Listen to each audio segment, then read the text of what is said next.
All right, welcome back to the deep dive. Today we're going deep on a topic that I think a lot of people are curious about: anabolic steroids and all those performance-enhancing substances that are out there. Yeah, definitely a topic that sparks a lot of interest, that's for sure. So to get to the bottom of this, we've got this pretty detailed guide in front of us. It's called Chemical Wizardry, Anabolic Steroids for Bodybuilders.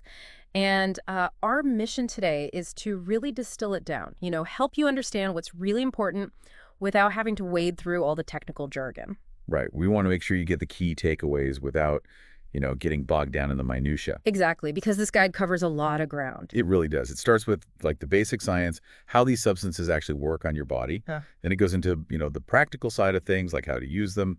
And of course, it talks about the risks involved, all the stuff you really need to know. So let's jump right in. This guide kicks off with, laying out the difference between oral and injectable steroids. Yeah. And that's a fundamental distinction right there. Like right off the bat, you need to grasp that. So when we're talking oral steroids, the pills, what's the main thing to consider there? Well, the first thing is what's called the first pass effect. So imagine you swallow a steroid pill. Okay. It gets absorbed into your system and goes straight to your liver. Right. And the liver basically processes a big chunk of that drug before it can even reach the rest of your body. So that means less of the active ingredient actually gets to where it needs to work. So it's like, it's less efficient. Exactly. You lose some potency there. And not only that, it can also put a strain on your liver, especially with some of the more potent orals. The guide specifically mentions anadrol, metandrin, dianabol, and halotestin as examples. Mm-hmm. So yeah, just something to keep in mind when you hear about oral steroids. They generally hit your liver harder, and you might not get as much bang for your buck, so to speak. Got it. So less effective and potentially rough on the liver. What about injectables then? How do they work differently? Well, as the name suggests, injectables go straight into the muscle, intramuscularly. So they bypass that whole first pass thing in the liver. Ah, so it goes right into the bloodstream. Exactly. More of the drug gets to where it needs to be. And the effects are usually more predictable. Now, the guide mentions a few common injection sites. The buttock, specifically the upper outer part of the gluteus medius, they even mention using the iliac crest as a landmark. Okay. And then also the lateral thigh and the deltoid, the shoulder muscle. Got it. A more direct route. But the guide also stresses the importance of injecting safely, right? Absolutely. It really emphasizes getting that needle deep into the muscle tissue, away from any major nerves or blood vessels. It specifically mentions the sciatic nerve in the buttock as a big no-no. Yeah, hitting that nerve can't be fun. Not at all. Mm. Could lead to some serious pain, even temporary paralysis. Not a risk you want to take. So the right technique is crucial. What about the equipment? What does the guide recommend using? Well, for needles, they suggest either a 22-gauge 112-inch syringe or a 23-gauge 1-inch syringe, ideally with the 3 cc capacity. Yeah. And the needle length is important because it needs to reach deep into the muscle. Okay, so no short needles. Right. The shorter ones, like the 58-inch or 12-inch, they might not get the substance deep enough. It could end up in a fatty tissue under the skin, and that could cause swelling, poor absorption, all sorts of issues. And they're very clear that insulin needles are definitely not suitable. Right. The wrong tools can really mess things up. Now, let's talk about the different effects of these substances. The guide goes into detail about, anabolic versus androgenic effects. Yeah, this is where it gets interesting. Huh. Anabolic effects are all about muscle growth, the tissue repair. That's what people typically associate with steroids. Right, getting bigger. Exactly. Androgenic effects, on the other hand, those are more about male characteristics. Things like body hair, a deeper voice, changes in sex drive, that sort of thing. So it's not just about size. It's about masculinization, too. Exactly. And the guide stresses that knowing the specific anabolic and androgenic profile of each steroid is super important. So you can maximize the muscle-building effects while minimizing the unwanted androgenic side effects. So it's about choosing the right compound for your goals. Precisely. And they actually mention Elite Fitness Research as a good resource for information on different steroid brands and their specific effects. Okay, good to know. Now, let's move on to a bit of a darker side of this whole thing, counterfeit steroids. Oh, yeah. That's a huge problem. The guy talks about how prevalent fake steroids are and the risks are, well, they're pretty terrifying. Yeah, what are we talking about here? What kind of risks? Well, I mean, these fake products, they could contain all sorts of nasty stuff. Things that could cause infections, even be outright poisonous. That's scary. Yeah. Or they might just be inert ingredients. Basically, you're injecting something that does absolutely nothing. So you're taking all the risk with none of the potential benefit. Exactly. And even worse, sometimes they're mislabeled. You think you're getting one thing, but it's actually something completely different. They give the example of liquid Anavar that actually turned out to be testosterone. Wow. Which, for women especially, who might be trying to avoid those more androgenic effects, that's a huge issue. Yeah, that's really dangerous. So how do you even go about spotting these fakes? Is it even possible? The guide admits it's getting harder and harder, but there are things to look out for. It talks about really scrutinizing the packaging, comparing it to descriptions of the genuine product. Right. And later on, it actually goes into a lot more detail about spotting fakes beyond just the packaging, which we'll get to. Okay, good to know. Now, let's touch on the legal side of things. Obviously, a huge factor to consider. Yeah, for sure. The guide lays out the potential legal ramifications pretty clearly, and it's pretty serious stuff. What are we talking about here? What are the penalties? Okay, so in the United States, they specifically mention 21 U.S.C. Section 841B1D, which deals with Schedule 3 controlled substances. And just attempting or conspiring to commit an offense related to these substances, that alone can land you in prison for up to 5 years and carry hefty fines. We're talking potentially $250,000 for an individual. That's not messing around. Nope. And if you've got prior felony drug convictions, those penalties can double. Wow, so the legal risks are very real. Very real. And it's not just about steroids. The guide also mentions the laws regarding human growth hormone, or HGH. Distributing that for non-medical reasons, that's under 21 U.S.C. Section 333E. And it carries similar penalties, prison time, big fines. And what's interesting is the penalties are even tougher if someone under 18 is involved. Right, so it's not just about personal use, it's about distribution, too. Absolutely. It's a complex legal landscape, and it's not something to take lightly. Definitely not. All right, let's switch gears a bit and talk about supplements, specifically in the context of this thing called the anabolic diet that the guide mentions. Right, the anabolic diet. So this is essentially a high-fat, low-carbohydrate diet. And in that context, the guide says there are certain supplements you should definitely avoid. Okay, like what? Well, anything that's high in carbs, obviously. So things like carb drinks, weight gainers, all that stuff. But interestingly, it also specifically warns against MCT oil. MCT oil. That's often recommended as a good fat source, right? Yeah, but the thinking here is that on a high-fat diet, your body's trying to get better at burning long-chain fatty acids, the kind that make up most of your stored body fat. And MCT oil, being a medium-chain triglyceride, it kind of gets used up for energy too quickly, so it might not actually help you tap into those fat stores. They actually suggest that long-chain triglycerides are more effective at preserving muscle and reducing body fat on this kind of diet. Okay, so it's all about the type of fat you're consuming. Exactly. The right fat for the right purpose. So what about the supplements that are recommended on this anabolic diet? Well, they mention a few. Caffeine is one. And they specifically highlight its fat-burning properties. But they emphasize that this really only works on a high-fat diet. Right, so the diet itself is crucial. Absolutely. They even suggest a strong cup of coffee before training. Then there's the classic stack: caffeine, ephedrine, aspirin. Ah, the ECA stack. Exactly. It's a thermogenic, meaning it helps your body produce more heat, which in turn can boost fat burning and potentially reduce muscle breakdown. And the guide says this stack works particularly well on the anabolic diet, because, your body is relying on free fatty acids for energy. Right. And finally, they talk about creatine monohydrate. Yeah, creatine. They explain how it's made in your body from food, and your liver converts it into phosphocreatine, which your muscles use for energy. So it's about supporting those high-intensity workouts. Precisely. Providing that quick burst of energy your muscles need. Okay, makes sense.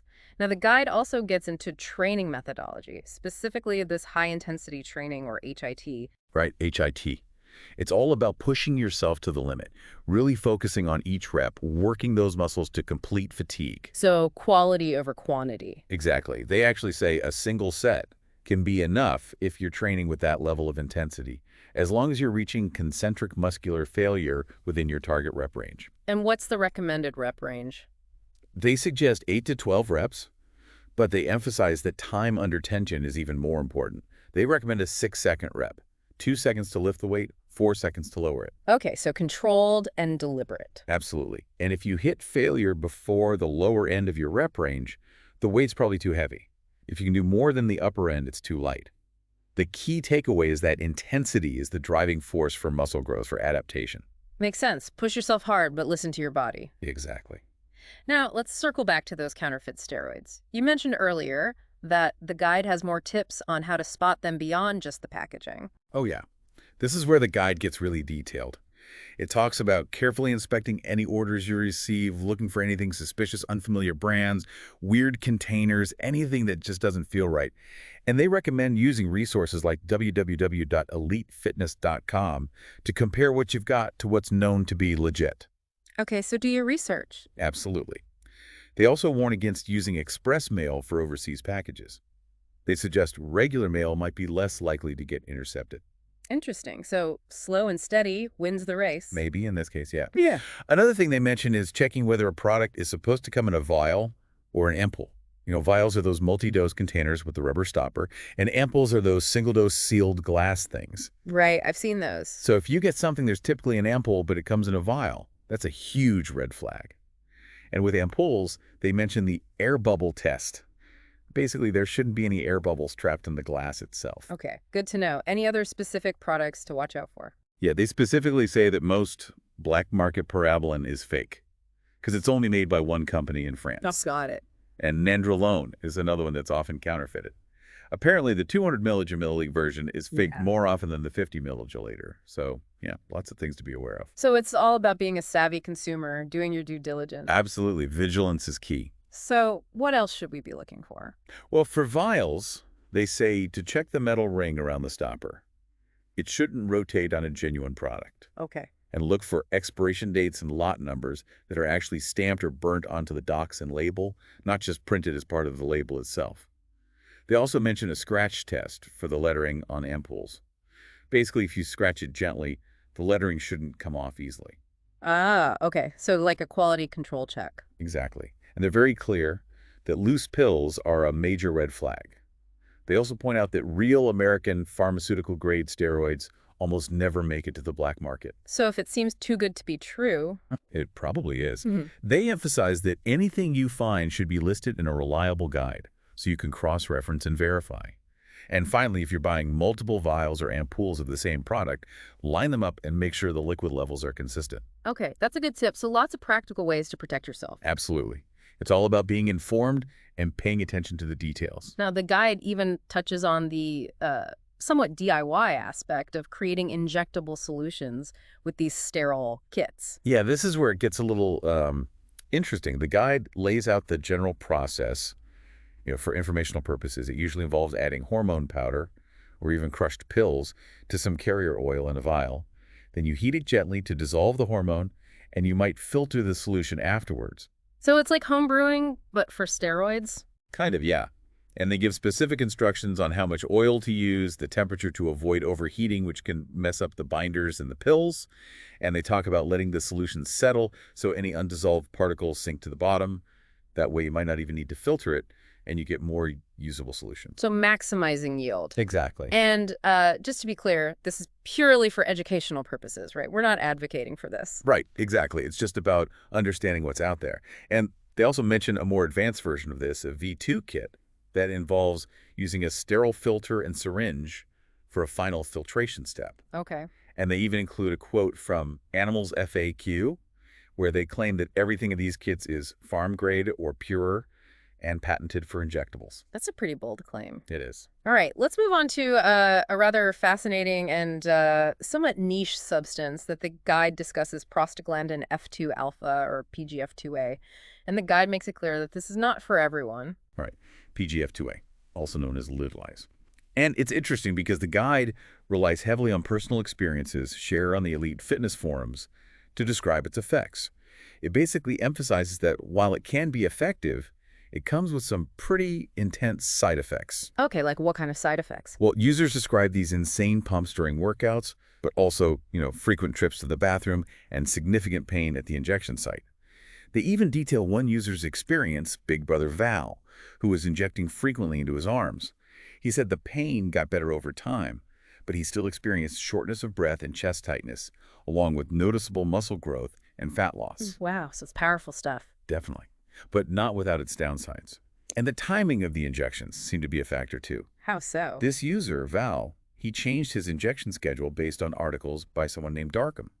He tried injecting 24 hours before working out a muscle versus injecting on the same day. And he found that injecting on the same day gave him better pumps, and the effects lasted longer. Although he noticed he couldn't lift as much weight. But the intense muscle pain after each shot, that was a constant. So it's a trade-off. It seems so.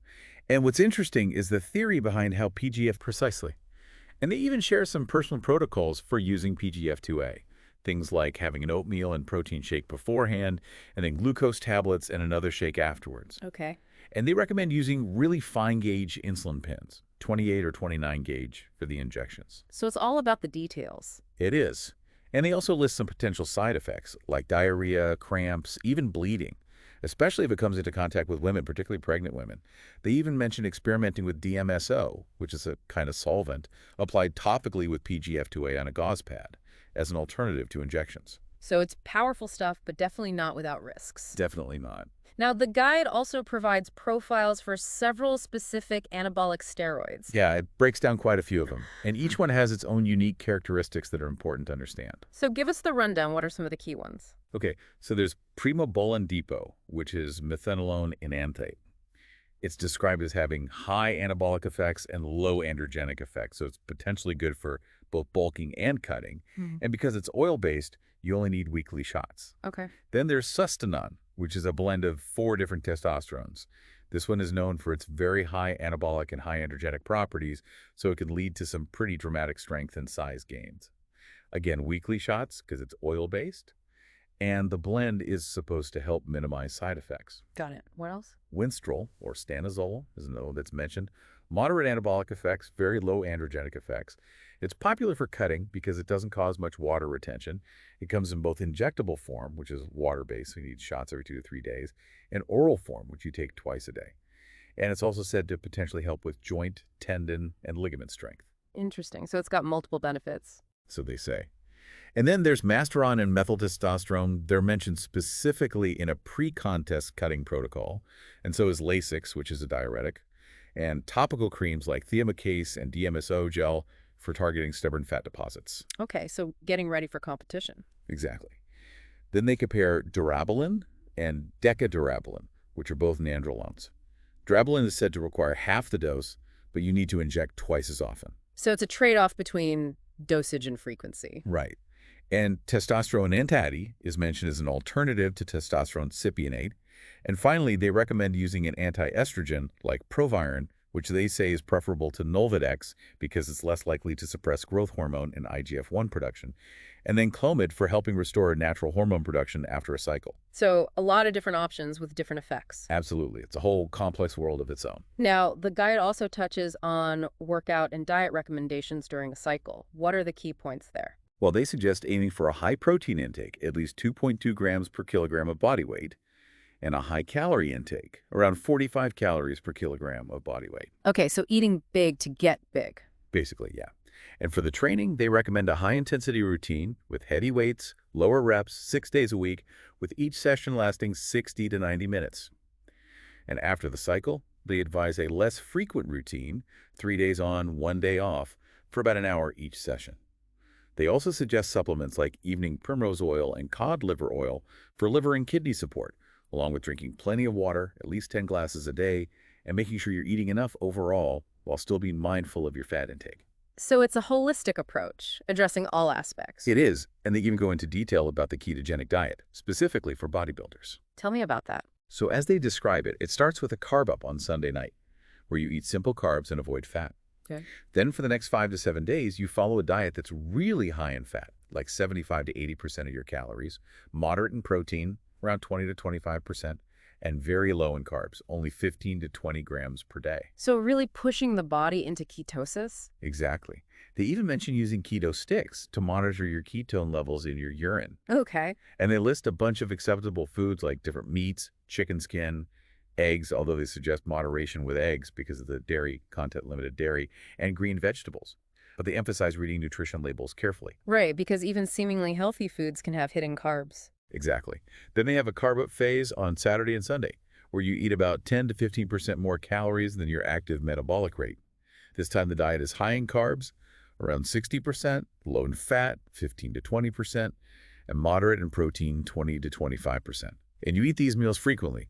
They recommend sticking to high glycemic index foods on the first day of the carb up. And they also have you do a glycogen depletion workout on Friday using light weights, high reps, and compound exercises to basically empty your muscles' carb stores. Then you switch back to the high-fat, low-carb diet on Sunday evening. Wow, it's a very structured approach. It is, very regimented. And then they touch on a pretty controversial pros trick for accelerating ketosis with insulin. Oh, that sounds risky. It is, and they make that very clear. They describe how some people use small amounts of fast-acting insulin, specifically Humulin R, to rapidly lower their blood sugar and get into ketosis faster. Instead of the usual 2 to 3 days, they claim you can do it in 8 to 12 hours. Wow, that's a big difference. Yeah, but the guide is very clear about the dangers of misusing insulin. They talk about the risk of hypoglycemic coma and say that this information is purely for awareness. They strongly recommend using a glucometer to monitor your blood sugar if you're even considering this. And they outline a very cautious process, injecting tiny amounts of insulin under the skin and checking your blood sugar frequently. So not something to be taken lightly. Definitely not. They even give guidelines for using insulin without a glucometer, which involves extremely small doses and frequent checking with keto sticks. But again, it's stressed that this is extremely risky and should only be considered with extreme caution and knowledge. Right, it's a high-risk, high-reward scenario. Exactly. They also mention a specific cutting stack involving PPA and Humulin R. What's that about? So the phenyltropic PPA Humulin R cutting stack, as they call it, starts with the ketogenic diet in week 1, and you might use a tiny bit of insulin on Sunday to get into ketosis faster. In week 2, you add phenyltropic PPA 1 to 3 tablets per day. And in week 3, you continue the ketogenic diet, with Sunday being the potential insulin day, and you stop the PPA. Okay, so it's a 3-week cycle. Right. And they mentioned a few other fat loss and metabolic agents. Like what? Well, they mentioned clenbuterol, but they say there's more detailed information on the Elite Fitness website. And then there's cytomel, which is a synthetic thyroid hormone, also known as T3. Okay. It speeds up your metabolism, helps with fat loss. But they warn about side effects and stress that you need to increase the dosage slowly, recommending a max daily dose of 100 micrograms. Right, because thyroid hormones are powerful stuff. They are. And then they touch on growth hormones, secretagogues, or GHS. THS, tell me about those. So they talk about GABA, which is an amino acid. Some people claim it promotes growth hormone release from the pituitary gland. And some athletes have reported effects similar to GHB, but without the extreme sleepiness. They mentioned an effective oral dose of 5 grams, although some athletes use lower doses before sleep or upon waking. And then there's GHB itself, which is a metabolite of GABA. It was actually once marketed for increasing growth hormone levels. And they mentioned a study that showed GH release did increase with GHB use. It's said to have a wide range of therapeutic applications and is popular with bodybuilders for its potential muscle building, fat burning, sleep enhancing, diuretic, and cortisol lowering effects. But they warn about the extreme drowsiness and the risks combining it with other CNS depressants. So proceed with caution. Absolutely. Mm-hmm. And they briefly mention human chorionic gonadotropin, or HCG by its pharmaceutical name. Okay. And then, this is interesting, they delve into the role of estrogen in anabolic cycles. Estrogen, so it's not just about testosterone. Right. They explain how estrogens can actually enhance muscle growth by increasing glycogen and water storage in muscle cells, which leads to better ATP production, improved training intensity, better recovery, and stronger cell structures. So estrogen can be beneficial for muscle growth. In a way, yes, but there's a downside. It can lead to suppression of the HPTA, the hormonal axis involving the brain and testicles, which can result in lower natural testosterone production after the cycle. And that can create an environment where estrogen is dominant, potentially leading to muscle loss and loss of male characteristics. So it's a delicate balance. A hormonal tightrope walk? You could say that. Now, a question a lot of people have is, can supplements really compare to anabolic steroids? The guide is pretty straightforward on that. Generally, no. They say companies making those kinds of claims are often wrong and could be breaking the law. But they do acknowledge some exceptions, like certain prostheroids, ephedrine, and T2. They even mention one test esters, saying they can be almost as effective as oral primobolan, potentially with fewer risks. So there are some gray areas. It seems so. But they also point out the legal and liability restrictions the supplement industry faces. They recommend creatine, glutamine, EFAs, and good quality protein powders as being beneficial for hard training athletes. So supplements can support your progress, but they're not a magic bullet. Right. They also list specific benefits of certain supplements that can work well in conjunction with AAS. Yeah, they mentioned a few. Creatine, for example. It's said to potentially increase androgen receptor sites in your muscles, improve ATP production, benefit cholesterol levels, possibly even increase muscle fiber count, and help maintain gains after a cycle. Wow, a lot of potential benefits there. There are. And then glutamine is said to help with ammonia clearing and restore positive nitrogen balance in injured tissues. CLA is suggested for preventing fat accumulation during bulking. Milk thistle is recommended for protecting the liver from certain oral steroids and helping with detoxification and regeneration. EFAs are highlighted for improving cholesterol profiles by increasing HDL and decreasing LDL. Google sterones are mentioned for lowering total cholesterol and potentially boosting thyroid hormone levels. Niacin is said to help with cholesterol control and support liver detoxification.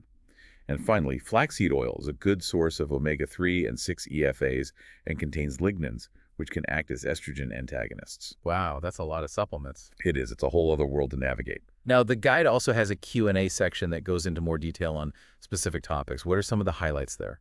Well, they talk about Winstrol specifically, the oral versus injectable forms. Okay. Injectable Winstrol, which is often a veterinary product in sterile water, is generally considered more effective because it has a longer half-life and gets absorbed through the lymphatic system. But oral Winstrol, they say, has the advantage of stimulating IGF-1 production as it passes through the liver, especially at higher doses. So each form has its own benefits. Exactly. And they suggest that injectable Winstrol might increase localized growth factors in the area you inject it, like MGF, PGF2, IGF-1, and IGF-2. Interesting. They even talk about using both oral and injectable Winstrol together to get both systemic and localized effects. And overall, Winstrol is described as being effective for lean mass gains with minimal water retention. A versatile compound. It seems so. What about veterinarian-grade steroids? What's the deal with those? Well, the main concern is underdosing. And there's also the issue of fakes, of course. They refer you back to the earlier section on spotting counterfeit products. So buyer beware. Exactly. What about post-cycle therapy? They offer some advice on that, too. They mention using HCG intermittently to help maintain testicular function, but warn against prolonged or excessive use. Okay. And bromocriptine, which is a prolactin inhibitor, is suggested for intermittent use to keep prolactin levels in check and stimulate sperm production and erectile function. Again, they caution against frequent or prolonged use. Right, so it's about finding that balance. Exactly. And Clomid is mentioned as something that's often misunderstood. They point out that it can actually have estrogenic effects at high doses. Interesting. So it's not just a simple take this and you're good kind of thing. Right. It's about understanding how these substances interact with your body. Absolutely. They also go into more detail about insulin use and nutrient timing. Yeah, they discuss using very short-acting insulin like Humalog and short-acting insulin like regular, giving examples of when to take them in relation to meals. The idea is to get good glucose replenishment in your muscles while minimizing fat storage, which can be particularly effective when combined with a ketogenic diet or a diet that promotes gluconeogenesis rather than a typical mixed diet that's high in triglycerides. So strategic insulin use to manipulate nutrient partitioning. Exactly, and they explore the interaction between growth hormone and insulin as well. Tell me about that. Well, they address questions about site-specific GH injections and using GH after insulin. They confirm that research has shown site-specific anabolic responses to both GH and insulin, and they clarify that IGF-1 formation, which is a key part of how GH and insulin work together, happens through their interaction. Host speaker.